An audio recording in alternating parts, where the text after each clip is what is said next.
È tempo di proclamazione dei vincitori delle amministrative e degli insediamenti dei sindaci, mentre si parla già delle prossime elezioni regionali. Musumeci si ricandida. Il nubrifaggio ha distrutto Catania e provocato la morte di un uomo. Tra domani e dopodomani il meteo tornerà a far paura.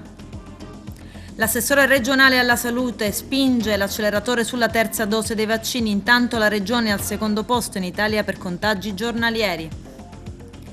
Disagi e disservizi a Fontanelle, quartiere di Agrigento. Il servizio idrico fa acqua da tutte le parti.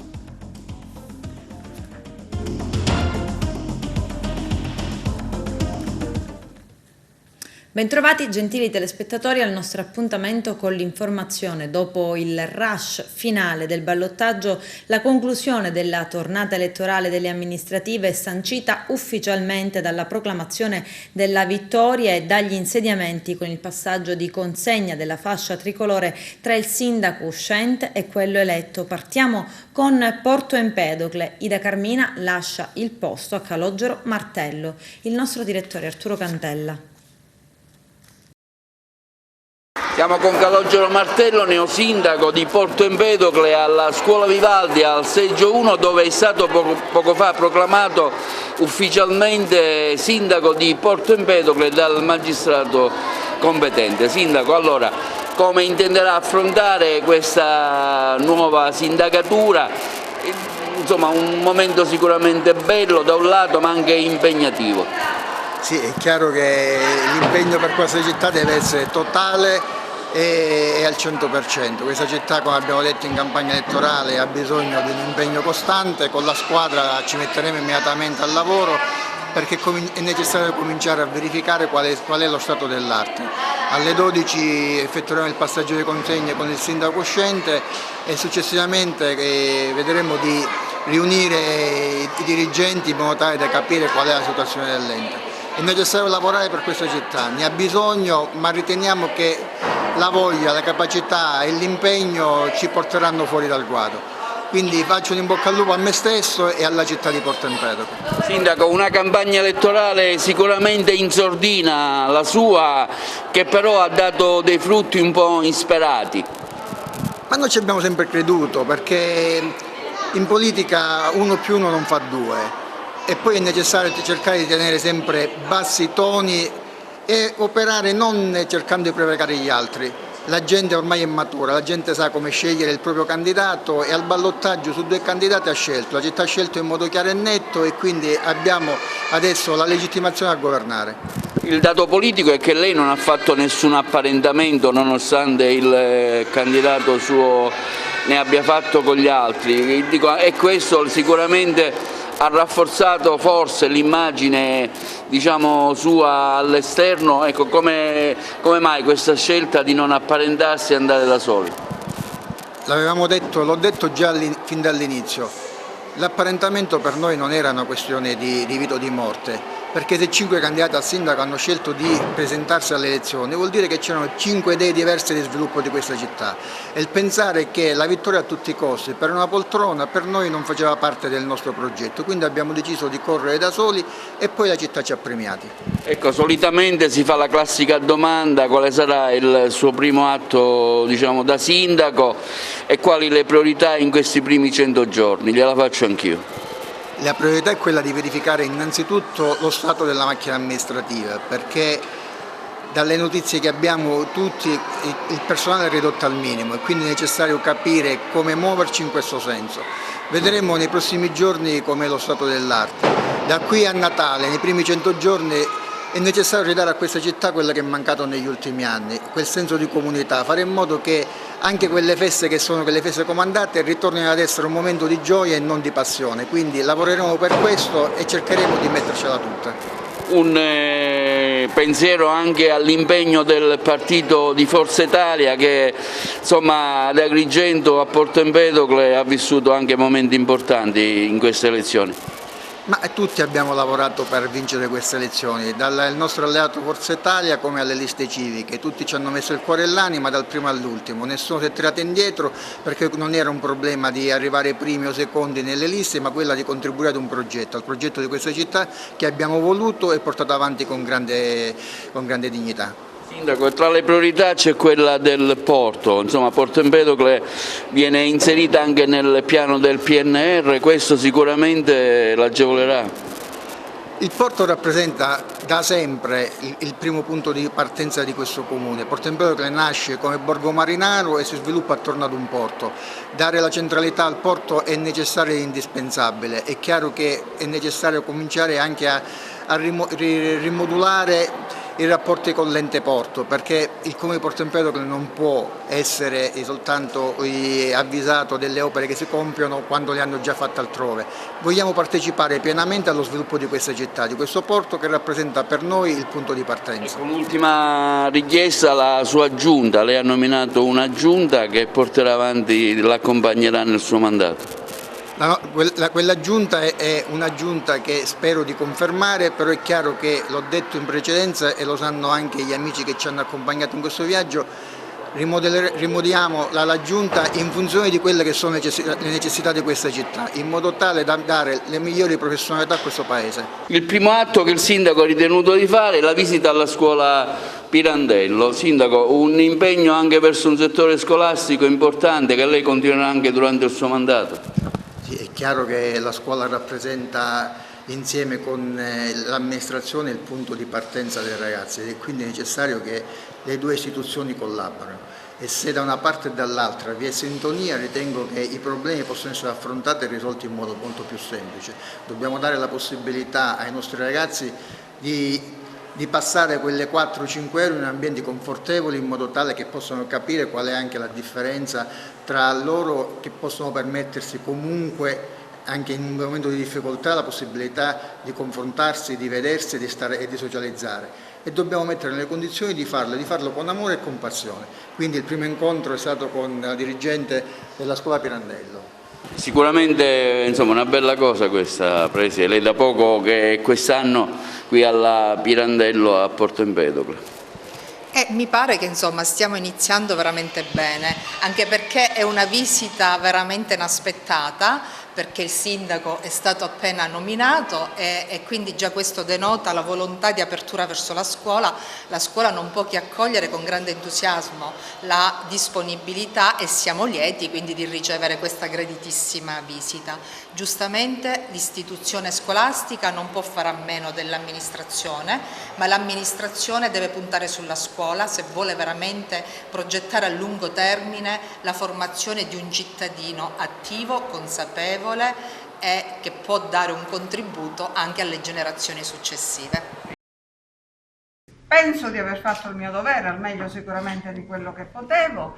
Ringrazio tutta la cittadinanza, tutti coloro che mi sono stati a fianco, i miei ex assessori, il segretario comunale, il dottore Ferlisi e tutti i capi, vice capo settore, tutti gli impiegati che sono a servizio di questa città.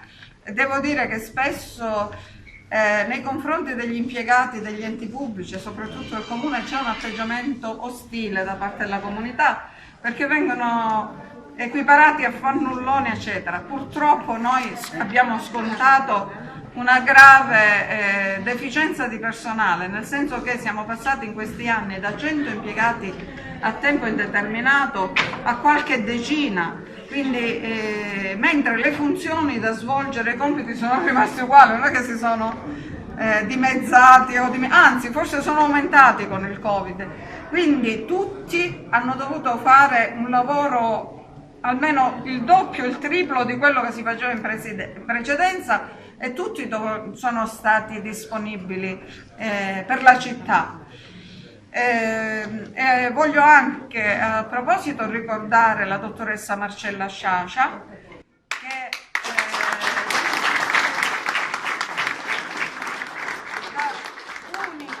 unica assistente sociale di questo paese. Pensate che per legge noi dovevamo avere 3 in pianta organica, uno ogni 5.000 abitanti, invece lei era sola ad occuparsi di tutto.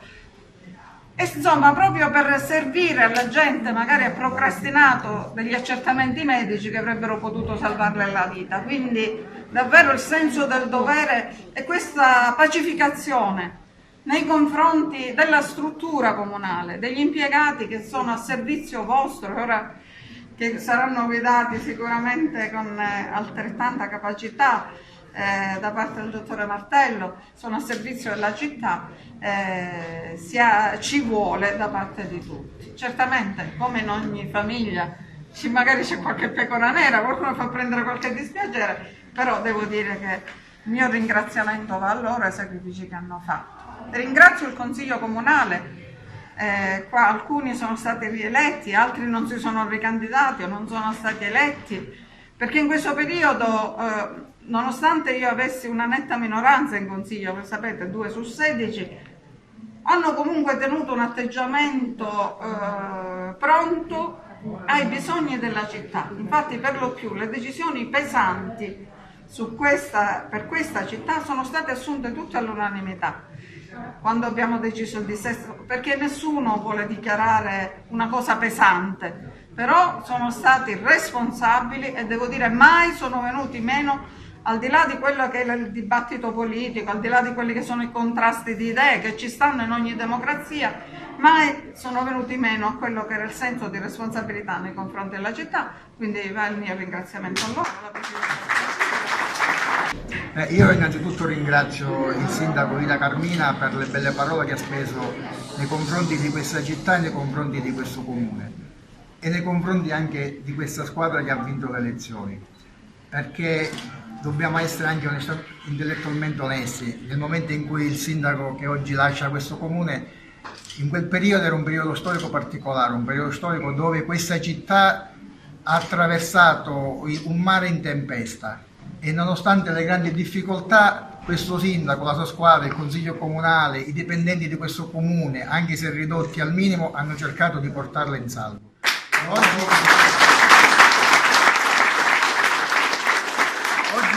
Oggi ci sono riusciti e ci consegnano una città che non è più allo sbando. Ci mettono nelle mani una città che ha grandi potenzialità e la possibilità di ripartire e ritornare ad essere quella che era Porto Empedocle agli occhi dell'intera provincia, dove si veniva a passeggiare, si veniva a passare quell'ora di relax in compagnia e guardando il mare. Io faccio un in bocca al lupo a me stesso innanzitutto e poi a questa città. Ringrazio tutti voi per aver dato, l'ho detto in precedenza e lo ripeto, il cuore e l'anima in questa campagna elettorale, perché questo non era un progetto di una persona singola, era il progetto di una comunità che contro tutti ha portato avanti un'idea di paese, che è quello della pacificazione sociale. In questi anni abbiamo assistito, l'ha detto poco fa Ida, è stata mamma, donna e amministratrice di questo comune. Smettiamola di pensare che siamo uno contro l'altro, questo è un paese che va amministrato sapendo che ha bisogno dell'aiuto di tutti. Dei 24 e 25 ottobre 2021 il dottor Calogero Martello è stato eletto sindaco del comune di Porto Empedocle. È stata sancita l'ufficialità delle elezioni a sindaco di Canicattì del candidato Vincenzo Corbo. A proclamare la vittoria il magistrato incaricato. L'insediamento si è concretizzato col passaggio di fascia dell'uscente di Ventura al vincitore delle amministrative. Il sindaco uscente ha voluto salutare la città e si è detto sempre disponibile a dare il suo supporto qualora richiesto al suo successore. E a Favara al via l'era dell'amministrazione Palumbo, il servizio di Giuseppe Moscato. Terminati i festeggiamenti, la giusta soddisfazione, adesso inizia il percorso ufficiale. Questa mattina l'incontro con il commissario ad acta, dottore Filippo Nasca, e quindi poi la cerimonia di insediamento. Inizia il percorso di Antonio Palumbo, sindaco di Favara. Inizia direttamente con il lavoro, perché già stamattina e ieri abbiamo affrontato diverse problematiche, grazie anche all'intervento del commissario degli uffici siamo già riusciti a scongiurare la chiusura della discarica oggi e quindi si è potuto procedere con la raccolta. Insieme al dirigente alle finanze siamo riusciti a liquidare alcune fatture, quindi per adesso questa crisi è scongiurata. Dobbiamo aggredirla immediatamente, non si può andare avanti di crisi in crisi, ma dobbiamo cominciare a programmare seriamente un'azione amministrativa e già da oggi noi siamo al lavoro, come del resto anche ieri stesso, e nei prossimi giorni non ci fermeremo assolutamente. Dicevamo, finita la festa, com'è stata la nottata post elezione? Serena, tranquilla, perché avevamo festeggiato, era giusto così, abbiamo dato il giusto entusiasmo alle persone che comunque hanno lavorato in questi anni ed era giusto che far uscire fuori la loro gioia, però siamo andati a letto tranquilli, sereni del lavoro fatto e del lavoro che ci aspetta. Ci siamo messi subito al lavoro l'indomani, quindi in modo tranquillo, in modo sereno, sappiamo che abbiamo l'appoggio della città, dei nostri concittadini ed è quello che farà la differenza sicuramente. Da parte nostra ci sarà sempre la massima collaborazione, trasparenza e coinvolgimento di tutti. Non rinunceremo al nostro metodo di lavoro, lo porteremo avanti e speriamo che i nostri concittadini capiscano quello che facciamo e ci aiutino in tutta questa fase. Alle nostre spalle il Palazzo Comunale, com'è stato salire quelle scale fino al secondo piano? Ma una sensazione di naturalezza, di normalità. Ho sempre salito le scale quando ero consigliere comunale, le ho fatte dopo da semplice cittadino quando avevamo la necessità di portare avanti alcune battaglie, alcune iniziative. Lo facciamo adesso con serenità e con la tranquillità che oggi molte delle cose che abbiamo chiesto in passato dipendono da noi e quindi con la consapevolezza di poter essere molto più utili alla nostra città. Ieri sera giuramento a Montevago del sindaco rieletto Margherita La Rocca Ruvolo. Nel corso della prima seduta del Consiglio Comunale, l'insediamento dei consiglieri, l'elezione del Presidente del Consiglio ed assegnate le deleghe agli assessori. Arturo Cantella. Il sindaco di Montevago, Margherita La Rocca Ruvolo, ha assegnato le deleghe agli assessori già nominati nei giorni scorsi. Il vice sindaco Vincenzo Infranco si occuperà di protezione civile, tutela ambientale e servizi a rete. A Domenico La Rocca assegnate le deleghe lavori pubblici, ricostruzione SUAP e polizia locale. A vita Anna Maria Saladino, assessore allo sviluppo economico e politiche agricole, finanziamenti europei. Per Calogero Barrile le deleghe a politica sociale, scolastiche, promozione, territorio, sport e turismo. La giunta è stata presentata dal sindaco durante la seduta di insediamento del Consiglio Comunale che si è svolta ieri sera.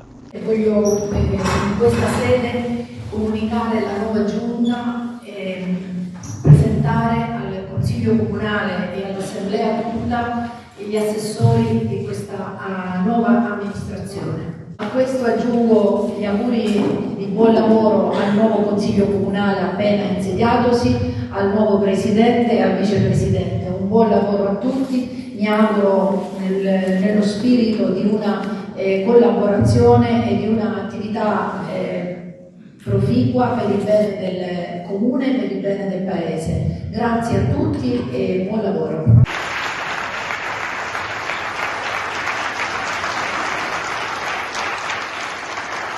Ringraziare tutti i consiglieri comunali presenti questa sera, sia coloro che mi hanno votato che coloro che non mi hanno votato. Ritengo che questo Consiglio Comunale in questi 5 anni dovrà fare un grande lavoro sia di ordinarietà ma anche di straordinarietà.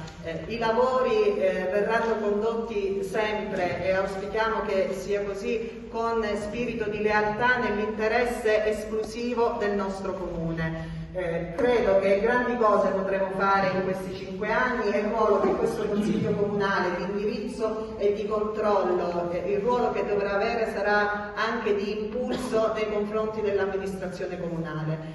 Saremo sempre aperti alle proposte e cercheremo di lavorare sempre, lo faremo sempre nell'interesse reale dell'intera comunità. A conclusione della tornata elettorale delle amministrative nell'Agrigentino, il presidente dell'ANCE Costruttori Edili della provincia, Carmelo Salamone, rivolge un appello ai sindaci eletti e rieletti. Vediamo. Il presidente provinciale dell'ANCE di Agrigento, Carmelo Salamone, augura un buon lavoro ai sindaci eletti nella tornata del 10 e 11 e del 24 e 25 ottobre, nella speranza che le nuove amministrazioni o quelle riconfermate possano mantenere sempre alta l'attenzione sul tema dell'efficienza della pubblica amministrazione e della trasparenza. Sappiamo che quello di sindaco non è un compito semplice, continua Salamone, soprattutto in questi tempi i primi cittadini diventano, a torto o a ragione, l'ultimo terminale delle esigenze e delle problematiche dei nostri territori. Tuttavia, continua Salamone, è necessario che ognuno, nel rispetto del proprio ruolo, si impegni ad invertire la rotta rispetto a quanto avvenuto e sta avvenendo in questi anni. Una pubblica amministrazione trasparente ed efficiente non è solo un bene per le aziende, ma una garanzia per tutto il territorio, perché produce sviluppo, argina i fenomeni non rispettosi delle regole e tutela la libera concorrenza. Per questo, conclude Salamone dell'Ance di Agrigento, chiedo ai neosindaci o ai rieletti di riaprire un tavolo di confronto costante con le associazioni di categoria, che sono a tutti gli effetti la voce del nostro territorio, affinché, ad esempio, su un tema come quello della carenza infrastrutturale dei nostri ambienti si possa finalmente fare una fronte comune. Il governatore Nello Musumeci esce allo scoperto e si ricandida alla guida della regione. Non è casuale che il presidente della regione faccia la fuga in avanti nel giorno in cui il presidente dell'ARS, Gianfranco Miccichè, ufficializza il patto tra Forza Italia e Italia Viva di Renzi. Una brusca accelerata che lascia una scia di messaggi trasversali per i partiti del centrodestra e calma i bollenti spiriti di Miccichè e Salvini. L'avviso ai naviganti della sua coalizione è chiaro: c'è il rischio di scomporre il centrodestra in più candidati. Il nostro direttore Arturo Cantella. È ufficiale, il governatore Nello Musumeci conferma oggi la sua ricandidatura a presidente della regione, lo ha dichiarato durante una trasmissione televisiva. Fermento politico? Io in tutto questo fermento non l'ho visto, continua Musumeci. Il mio fermento è legato all'apertura dei cantieri, alla spesa dei fondi europei, alla necessità di restituire a fine legislatura una Sicilia migliore di quella che ho trovato. Poi, se il fermento e la dialettica tra forze politiche, ben venga. In questo momento il presidente della regione si chiama Nello Musumeci, poi verrà il momento per i partiti di decidere se candidare o meno il presidente uscente. Se non ci fosse stata la pandemia io avrei salutato tutti, continua Musumeci, ma questa situazione non mi ha permesso di realizzare tutto quello che volevo fare, per cui sarà solo un arrivederci. Sarò in campagna elettorale alle prossime regionali, vedremo se i candidati saranno 2, 3 o 4. Questo quanto affermato durante la trasmissione televisiva il presidente Nello Musumeci. Intanto arrivano delle novità all'Assemblea regionale siciliana. Un accordo viene fatto tra Forza Italia e Sicilia Futura, Italia Viva. Nella conferenza stampa che si è svolta presso i locali dell'Assemblea regionale siciliana è stato sancito un rapporto di collaborazione fra i gruppi parlamentari di Forza Italia e Sicilia Futura, Italia Viva, che rimane in minoranza. I due gruppi concorderanno iniziative parlamentari comuni e avranno come obiettivo politico nei prossimi mesi quello di una integrazione sui territori con il proposito di dare vita a liste in comune alle prossime elezioni amministrative regionali in Sicilia. Sarà una collaborazione che, ne siamo certi, ci consentirà di raggiungere ottimi risultati nelle varie competizioni elettorali. Abbiamo gettato le basi per dare vita a un'area liberale, moderata e democratica. Questo quanto affermato in una nota congiunta dai deputati Tommaso Calderone e Nicola D'Agostino, rispettivamente capogruppo di Forza Italia e di Sicilia Futura Italia Viva, presso la Sala Gialla all'Assemblea regionale siciliana, alla presenza del presidente dell'ARS Gianfranco Miccichè e del deputato Edi Tamaio. Catania all'indomani del nubifragio che ha flagellato la città e l'intera provincia e che soprattutto ha provocato la morte di un uomo, fa la conta dei danni e si prepara a correre ai ripari con l'arrivo tra domani e dopodomani di un peggioramento del meteo.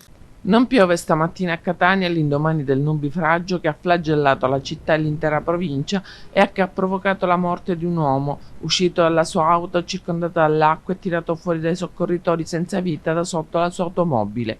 Ingenti anche i danni con allagamenti a strade, negozi e abitazioni. Numerosi ieri sono stati gli interventi di soccorso dei vigili del fuoco, specialmente ad automobilisti rimasti intrappolati nelle loro auto in strade diventate fiumi in piena. Rispetto a ieri, ha detto il capo dei Vigili del Fuoco, Giuseppe Biffarella, abbiamo un incremento in termini di uomini giunti dalla Puglia che sono attrezzati per fronteggiare scenari alluvionali. Qualora tornassero a verificarsi potremmo dare ulteriori risposte. Alla luce del nuovo grave evento meteo e del bollettino della Protezione Civile che determina uno scenario con effetti preventivamente non quantificabili con sufficiente accuratezza, il sindaco Salvo Pogliese, d'intesa con il prefetto, ha decretato per oggi la sospensione delle attività didattiche quale misura idonea a garantire il flusso veicolare, le strade cittadine e consentire altresì al personale non docente di garantire l'accesso di eventuali addetti alle manutenzioni degli edifici scolastici per gli opportuni controlli. In diversi plessi infatti si registrano danni e sono necessarie verifiche accurate per garantire l'accesso degli alunni in sicurezza, si legge nella nota del Comune. Pogliese ha anche disposto la chiusura dei cimiteri comunali, fatta eccezione per l'eventuale accoglimento delle salme, chiusura degli impianti sportivi all'aperto, del Giardino Bellini e di tutti i parchi comunali, la limitazione dell'uso dell'auto, il divieto alla circolazione di ciclomotori, ai cittadini di non transitare nei pressi di aree già sottoposte ad allagamento, esondazione, frane e smottamenti di terreno, di stare lontano da alberi e strutture precarie e vulnerabili, alle imprese di costruzione il controllo degli ancoraggi dei ponteggi, gru e oltre ogni struttura presente nei cantieri edili. È evidente a tutti, ha detto Pogliese, come la città di Catania si trovi di fronte ad una tragedia a fenomeni atmosferici quasi senza precedenti. In 48 ore è caduta su Catania la quantità di pioggia che cade in media in un intero anno e purtroppo il maltempo continuerà nelle prossime ore. Nel frattempo, lo ribadisco, chi nelle prossime ore non sia costretto da causa di forza maggiore o di necessità limiti al massimo gli spostamenti perché l'intensità e la violenza delle piogge potrebbero aumentare in qualsiasi momento. Fontanelle come bagheria. Cambiata la gestione, il risultato resta invariato. La gestione del servizio idrico fa acqua da tutte le parti, provocando a Fontanelle diverse emergenze. Il servizio di Eugenio Cairone. Un problema diffuso, quello della perdita di acqua per le strade. Sta succedendo nel Palermitano, dove grossi comuni come Bagheria rischiano di rimanere a secco a causa di copiose perdite che riducono la pressione nella rete di distribuzione. Ma è quanto sta avvenendo ormai da settimane nel quartiere agrigentino di Fontanelle, dove solo adesso si è intervenuto in 2 dei punti segnalati. Con una lettera nei giorni scorsi inviata al Comitato di Quartiere Fontanelle Insieme, al Comune di Agrigento e alla Procura della Repubblica, l'AICA ha dato riscontro alla segnalazione del Comitato del 4 ottobre per comunicare che gli interventi erano stati inseriti nella programmazione. Intanto, dalla segnalazione alla risposta sono trascorse 2 settimane. Un tempo non certo celere, considerata l'urgenza e i problemi che l'acqua rischiava di causare al manto stradale. Per eseguire gli interventi, come la stessa AICA precisa, serviva l'ausilio dell'amministrazione comunale. Ovviamente è la conseguenza questa negativa, purtroppo, dell'acqua pubblica, che vede il comune spesso senza fondi a ritardare anche gli interventi urgenti, come nel caso di Fontanelle. Covid, l'assessore regionale alla salute Ruggero Razza afferma: acceleriamo con la terza dose, faccio appello a chi rientra nei target, il vaccino ci ha resuscitato, ci ha di fatto ritornare a nuova vita. C'è il servizio. Un appello dell'assessore regionale Razza arriva è quello di fare in fretta un appello da parte dell'assessore alla salute Razza arriva per fare in fretta sulla terza dose a chi rientra nei target. Non possiamo permetterci, afferma l'assessore regionale alla sanità Razza, di arretrare nemmeno di 1 millimetro. Ecco perché occorre fare in fretta, accelerando in particolare sulla terza dose. Quindi faccio l'appello agli oltre 300.000 siciliani over 80 e più diffusamente a quanti rientrano già nei target previsti per ricevere la dose booster e a recarsi presso le strutture vaccinali per proseguire la campagna anti-Covid-19. A oggi in Sicilia, continua l'assessore regionale alla salute Razza, sono state somministrate 35.000 terze dosi, metà delle quali a cittadini over 80. Si tratta di soggetti che sono stati inoculati con vaccini RNA messaggero indipendentemente dalla tipologia di siero ricevuto nel ciclo primario della vaccinazione. Il vaccino ci ha restituito di fatto quella vita di tutti i giorni che appena 12 mesi fa appariva come un miraggio.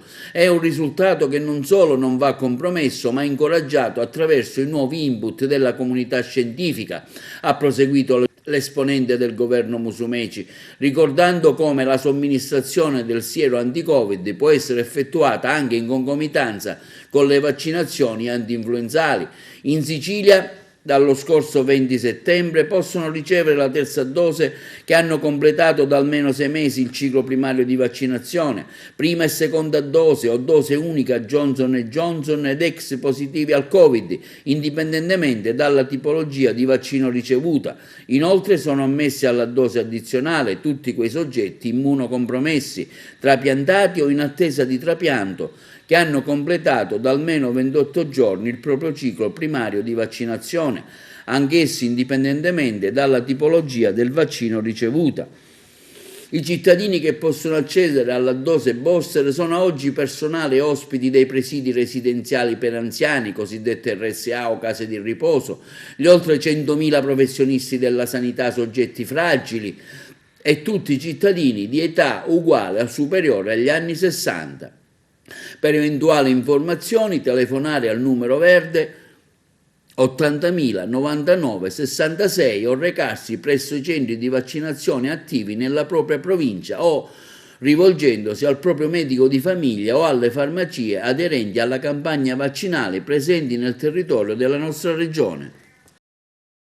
Sono 484 i nuovi casi di Covid in Sicilia, a fronte di 17.997 tamponi processati. L'incidenza è del 2,7%. La regione è al secondo posto per contagi giornalieri in Italia dopo la Lombardia. Gli attuali positivi sono 7.115, con un aumento di 85 casi rispetto al precedente report. I guariti sono 391, le vittime sono state 8.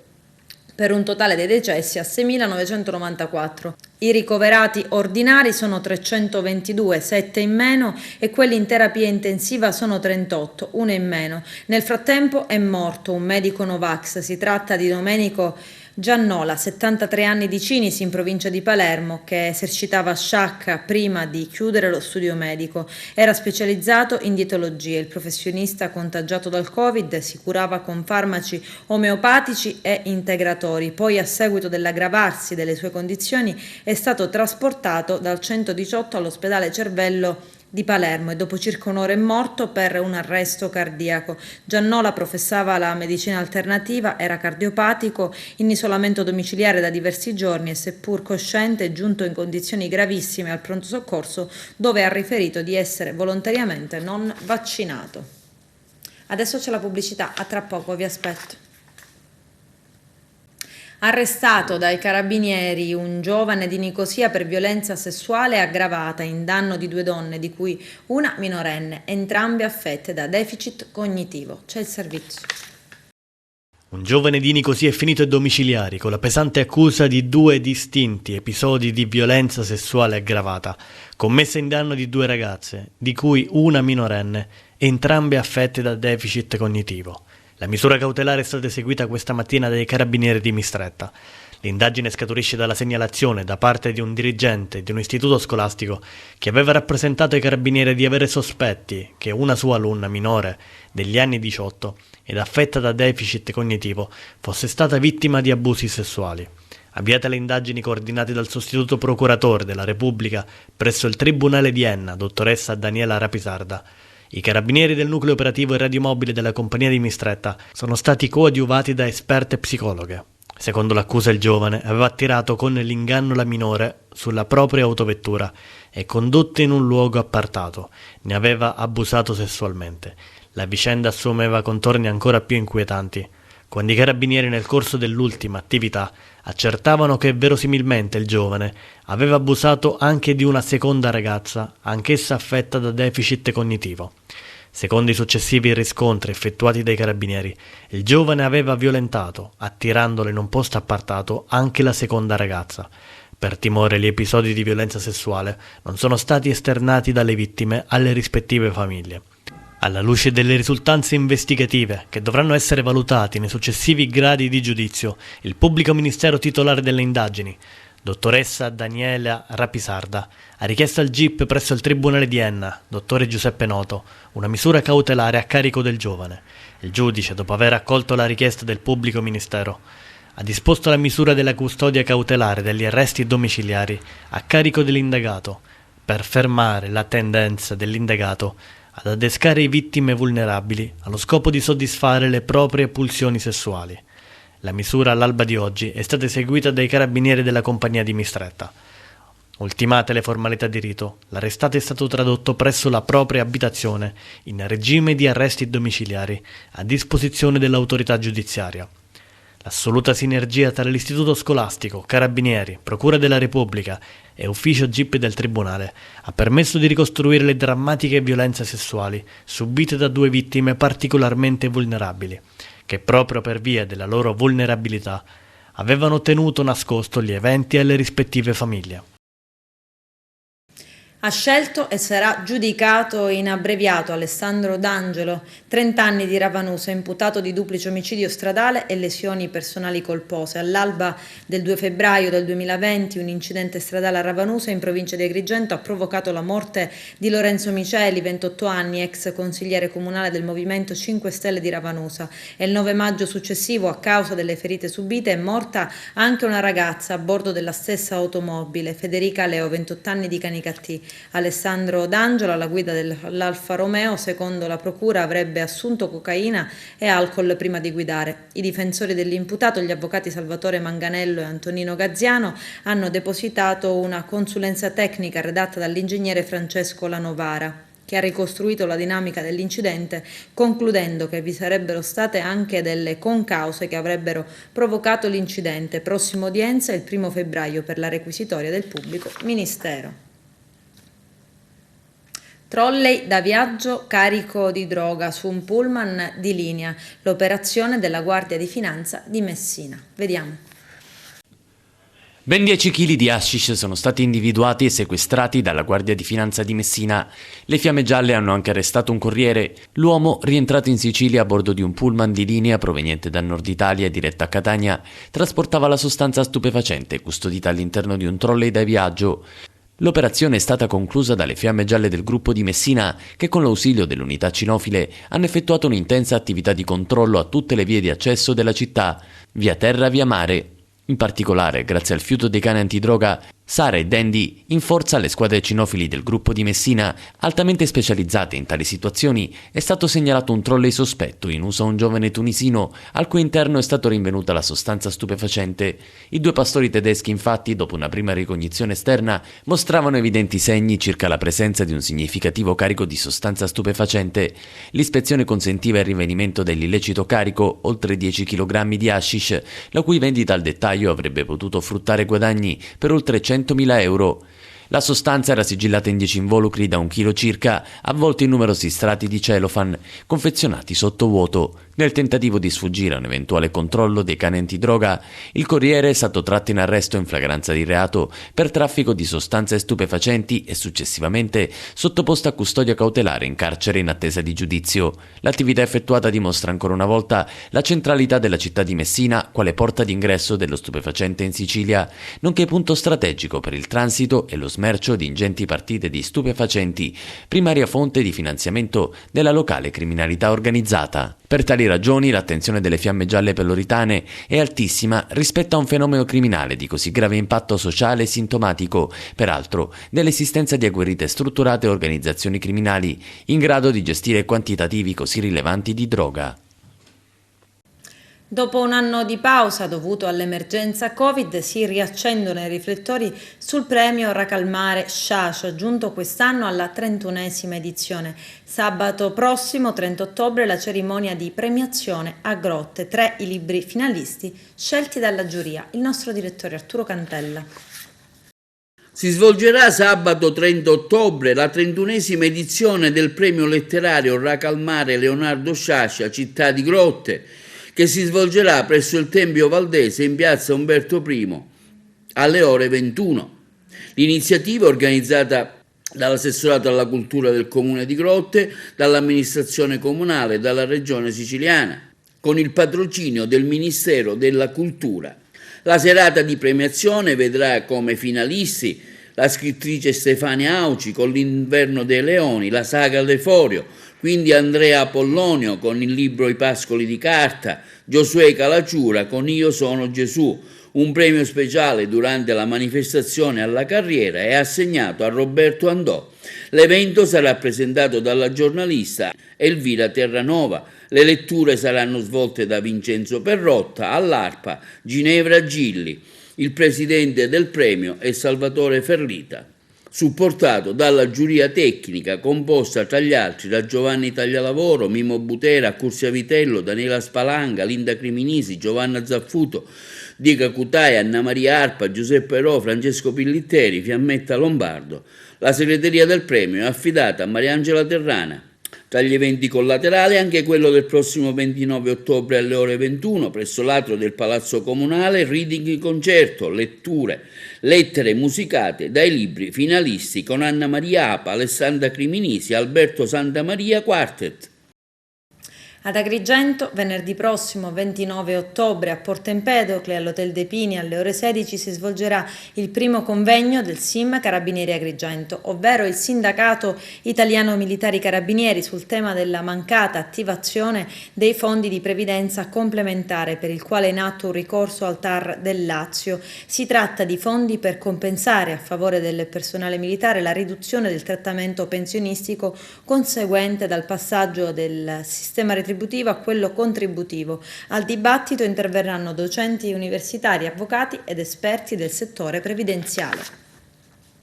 Capitale della Cultura 2024, anche Burgio tra le 23 città candidate. Le candidature saranno valutate da una commissione composta da 7 esperti del mondo della cultura, delle arti, della valorizzazione territoriale e turistica, che sarà istituita a breve con decreto del Ministro. Entro il 18 gennaio 2022 la commissione esaminerà le candidature e selezionerà i 10 progetti finalisti che saranno invitati a delle audizioni pubbliche che si svolgeranno al Ministero della Cultura entro il 1 marzo 2022. Entro il 15 marzo la Commissione proporrà al Ministero della Cultura la candidatura ritenuta più idonea a essere insignita del titolo di Capitale Italiana della Cultura per l'anno 2024. Con questo è tutto, termina qui l'edizione del telegiornale. Grazie per la gentile attenzione e per essere stati con noi. A presto.